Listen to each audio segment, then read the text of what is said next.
L'estate infinita è anche l'ondata di calore con rischio incendi per la Sicilia, è quanto contenuto nel bollettino emanato dalla Protezione Civile che mette in guardia la popolazione, sottolineando che proprio il bollettino di previsione nazionale incendi boschivi emesso ieri dal Dipartimento della Protezione Civile prevede per oggi il rischio di incendi di suscettibilità alta per le province di Trapani, Palermo e Messina e suscettibilità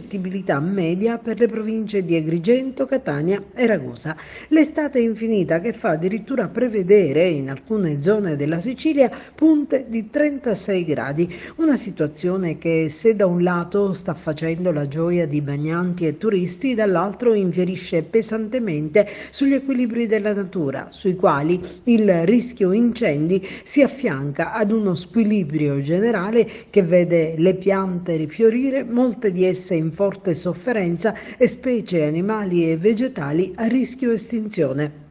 Una minaccia per la biodiversità e l'intero ecosistema che si ripercuote su cibo, acqua, ma anche salute e inquinamento.